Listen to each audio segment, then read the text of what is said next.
సిద్ధు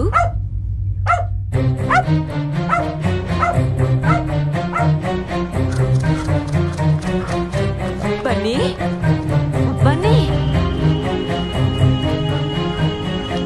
బన్నీ ఏమైంది నాన్న? నానమ్మ ఆకలి.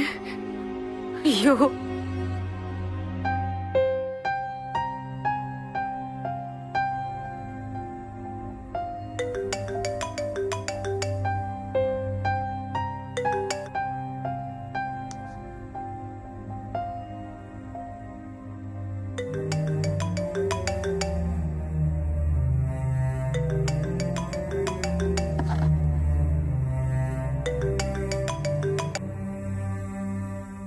అమ్మా నేను మళ్ళీ మాట్లాడతాను. ఏం మాట్లాడతావురా? అమ్మా అది బన్నీ గురించా? వాట్? బన్నీ? వాడు నా దగ్గరే ఉన్నాడు. బన్నీ నీ దగ్గరా? అది చెప్పడానికి కాదు ఇప్పుడు నీకు ఫోన్ చేసింది. వాడిక నా దగ్గరే ఉంటాడని చెప్పడానికి ఫోన్ చేశాను. అమ్మా హలో అత్తమ్మా.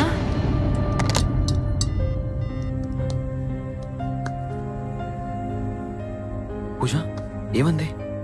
పెట్టేశారు. రిలాక్స్ పూజ, వాడు అమ్మ దగ్గర ఉన్నాడు కదా. उसके नानी के पास ही है. अच्छा हुआ अम्मा. चलो ठीक है भाई, चलो. థ్యాంక్ యూ అండి. It's okay, no problem. चलो भाई, चलो. పదండి బన్నీ దగ్గరికి వెళ్దాం. బాబాయ్ పసిపిల్లవాడు అర్ధరాత్రి 2 కిలోమీటర్లు. బాబాయ్ తలుచుకుంటేనే అదే సిద్ధు లేకపోయి ఉంటే. ఏంటండి ఏం మాట్లాడరు? ఏం ఆలోచిస్తున్నారు? అదే ఆలోచిస్తున్నా, అసలు వీడెందుకు ఇలా తయారయ్యాడా అని. మళ్ళీ వాడినే. నిన్న కూడా మీరు వాడిని అనవసరంగా మెల్లిగా చెప్పచ్చు కదా. మీరంటేనే వాడు వణికిపోతున్నాడు. వాట్? ఏం నువ్వు మాట్లాడుతుంది? అంతా నువ్వే చేసావు. వాడు నా మాట వినాలంటే డాడీ చెప్పాడని, వాడు వినకపోతే డాడీని పిలవనా అని నన్ను భూతంలో ప్రాజెక్ట్ చేసింది నువ్వు. నేనా? మీరు పిల్లలతో స్వీట్గా ఉంటే నేనెందుకు అలా అంటాను? పూజ పూజ లీసన్, ఇప్పుడు మనం ఇలా ఆర్గ్యూ చూసుకుంటూ పోతే ప్రయోజనం ఏంటి? అయినా నువ్వు నేను మన ఇద్దరం వాడిని ప్యాంపర్ చేస్తే అసలు వాడికి పేరెంట్స్ అంటే భయం ఉంటుందా చెప్పు? భయమా? అసలు పిల్లలకి పేరెంట్స్ అంటే ఎందుకు భయం ఉండాలండి? అది వదిలేయండి. వాడు ఈరోజు పారిపోయింది మాత్రం మీకు భయపడే కాదంటారా? వాడంటే నాకు ఇష్టం లేనట్టు బ్లేమ్ చేస్తావేంటి నువ్వు? అది నాకు కాదండి, వాడికి అర్థం కావాలి. అసలు మీరు కొంచెమైనా వాడితో టైం స్పెండ్ చేస్తున్నారా? వాడితో టైం స్పెండ్ చేయడమా? ఎప్పుడైనా మంచిగా మాట్లాడడానికి ట్రై చేస్తే వాడు ఏం మాట్లాడుతున్నాడో నాకు ఒక్క ముక్క అర్థం కాదు. పోనీ ఓపికగా విందాం అనుకున్నా అందులో మీనింగ్ ఉండదు. మరి ఎలా భరించమంటావు వాడిని? అదే అండి టైం స్పెండ్ చేయడం అంటే. మీరు చెప్తే వాడు వినడం కాదండి. వాడేమో మీతోటి బాండింగ్ కోరుకుంటున్నాడు, మీరేమో దాంట్లో కూడా మీనింగ్ వెతుకుతున్నారు. ఎనఫ్ పూజ, నువ్వు చెప్పినట్టుగా వాడితో టైం స్పెండ్ చేస్తూ నేను కూర్చోలేను. ఈ ఒక్క ఇయర్ నాకు ఎంత ఇంపార్టెంటో నీకు బాగా తెలుసు. ఈ ఒక్క సంవత్సరం నాకెంత ప్రెషర్ ఉంటుందో నీకు 1,00,000 సార్లు చెప్పాను. 1,00,000 సార్లు చెప్తే ప్రాబ్లం సాల్వ్ అయిపోతుందా? ఇప్పుడు చూసారుగా ఏమైందో. అందుకే డిసైడ్ అయ్యా, లేకపోతే వాడి ఫ్యూచర్ స్పాయిల్. నిన్న వాడి ప్రిన్సిపల్ చెప్పినప్పటి నుండి ఇలా ఎందుకు జరిగిందా అని ఆలోచిస్తున్నా. కానీ ఇదే కరెక్ట్ అనిపిస్తోంది. వాడికి బోర్డింగ్ స్కూలే బెస్ట్. బోర్డింగ్ స్కూలా? ఏం మాట్లాడుతున్నారండి మీరు? చిన్న పిల్లాడండి వాడు. Is just 9 years Rakesh. అందుకే ఇప్పుడే ఓ నిర్ణయం తీసుకోవాలి. ఏంటండి, నేను పక్కనుంటే తప్ప వాడికి సాక్స్ కూడా వేసుకోవడం రాదండి. అలాంటిది ఒక్కడే హాస్టల్లో ఎలా ఉంటాడండి? ఒకడే అంటావేంటి? వాడి ఏజ్ గ్రూప్ పిల్లలు చాలా మంది ఉంటారు. అయినా ఈ రోజుల్లో బోర్డింగ్ స్కూల్లో చదువుతున్న పిల్లలందరూ బన్నీ లాంటి వాళ్ళు కాదంటావా? మరి అలాంటప్పుడు వాళ్ళ పేరెంట్స్ లక్షలు పోసి అక్కడ ఎందుకు జాయిన్ చేశారంటావు? లుక్ పూజ, ఒక్కొక్కరికి ఏ కారణాలున్నా ఖచ్చితంగా వాళ్ళ మీద ప్రేమే వాళ్ళని జాయిన్ చేసేలా చేసింది. అయినా వాళ్ళు మాత్రం వాళ్ళ ఫ్యూచర్ గురించి ఆలోచించారంటావా చెప్పు? వాళ్ళ సంగతి నాకు అక్కర్లేదండి. నా కొడుకు నాకు బాగా తెలుసు. వాడు ఉండలేడు అంతే. ఉండలేడు? మరేం చేద్దాం? వాడు కాదు నా ప్రాబ్లం, నువ్వు. వాట్? ఎస్, నువ్వేమో జాబ్ మానేమంటే మానేవు. ఛా, యాపిల్ ఏమో ఇలా, వాడేమో అలా, ఇక నువ్వు. ఏంటి రాకేష్ నువ్వు మాట్లాడేది?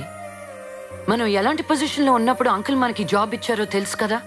నేనున్నాననే కదా ఆయన ఇంకో బ్రాంచ్ ఓపెన్ చేసి ఇంత పెద్ద బిజినెస్ నాకు అప్పచెప్పారు. మీరేగా బిగినింగ్ లో ప్రెషర్ చేసింది జాబ్ గురించి. ఇప్పటికిప్పుడు జాబ్ మానేమంటే ఎలా? పూజ నేను చెప్పు.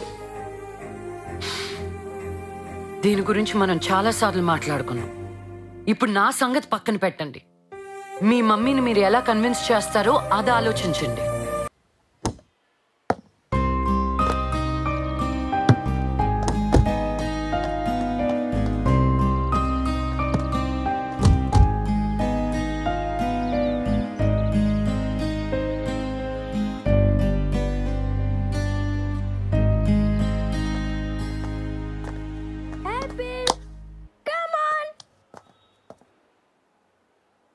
మీ పిల్లాడు మీ ఇష్టం. అమ్మా అది కాదమ్మా, పన్నీకి బోర్డింగ్ స్కూలే బెటర్ అని. నిన్ను చిన్నప్పుడే అక్కడేస్తే ఇప్పుడు ఈ మాట అనకపోయేవాడివిరా. ఇద్దరిని పెంచడానికే నానా అవస్థలో పడుతున్నామంటారేంట్రా? మరి ఆ రోజుల్లో నేను మీ 5గురిని పెంచి పెద్ద చేయలేదా? ఇప్పుడు మీరంతా పెద్ద ఉద్యోగాలు చేయట్లేదా? రేయ్, మీ నాన్న చనిపోయినప్పుడు నీకు 5 ఏళ్లురా.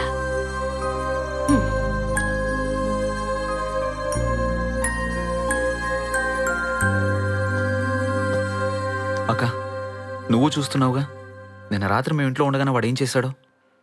వాడికి ఏదైనా జరగరాంది జరిగితే వాడు ఇంట్లో ఏం చేస్తున్నాడో నన్ను భయపడుతూ మేము ఆఫీస్లో వర్క్ చేయలేం. పోన్లేరా, నెక్స్ట్ ఇయర్ చూద్దాం. నెక్స్ట్ ఇయరా? నన్ను లేదక్క, ఏం చేసినా వాడి కోసమే. వాడికో స్పెషల్ కేరింగ్, స్పెషల్ అటెన్షన్ కావాలి. నువ్వేమంటావు మా పూజ? నాకు ఇష్టం లేదు, కానీ మీ బ్రదర్ చెప్పే మాటలు వింటుంటే నేను కన్విన్స్ అవుతున్నాను. ఎవ్రీ సాటర్డే డ్రాప్ చేసి మండే తీసుకెళ్తారంట. ఇష్టం.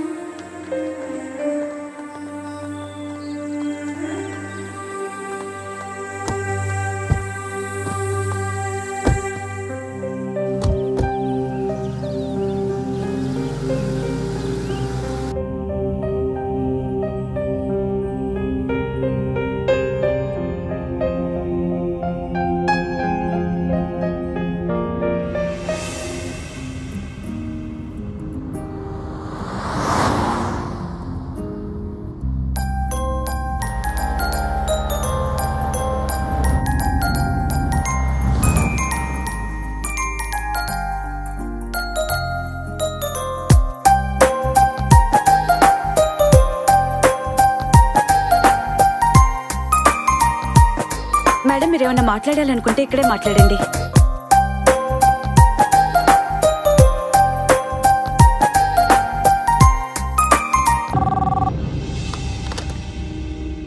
హలో, ఎవరు? అత్తమ్మా. ఏరా, ఇంకా ఆఫీస్కి వెళ్ళలేదా? లేదత్తమ్మా. ఏమ్మా?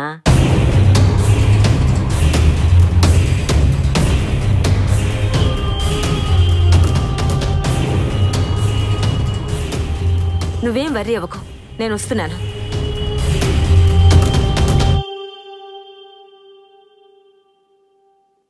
అమ్మగారు,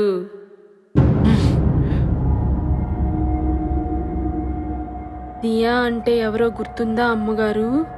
ఎవరే? ఆ చివరుండే విల్లాలో ఢిల్లీ వాళ్ళు ఉండేవాళ్ళు కదా, మరిచారా? ఒకరోజు రాత్రి నన్ను తీక్షణంగా చూసి మిమ్మల్ని చూసిందా? అవునే. మన బన్నీకేమైనా కావచ్చమ్మగారు. అటువైపు వెళ్ళటానికి అంతా భయపడతా ఉంటే మరి రోజు రాత్రిపూట ఆ దియా ఇంటి వైపు వెళ్ళడం నేను చాలాసార్లు చూశానమ్మగారు. మన బన్నీకి దయ్యం పట్టిందేమోనండి. ఓసారి ఆ స్వామీజీకే చూపిస్తే. ఏ స్వామీజీనే? ఎక్కడుంటారు?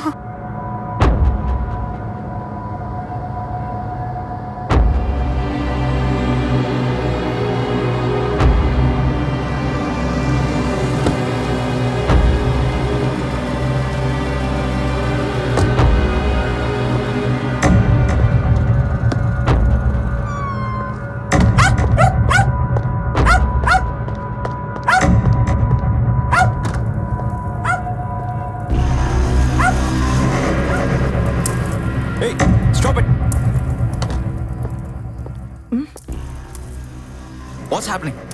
హే, what is this nonsense? You stop it I say. అక్క ఏంటక్క ఇదంతా?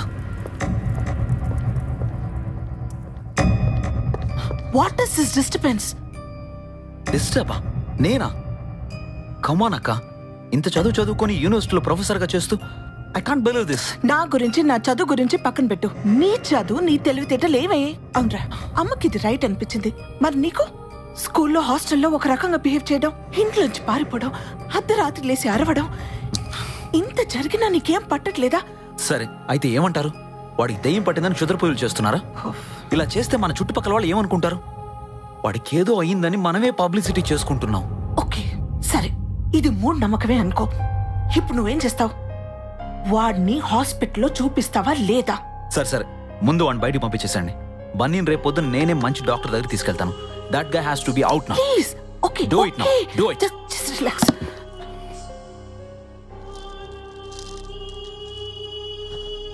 మమ్మీ నాకు ఇంకెప్పుడు డిఏకి కనపడ్డుగా.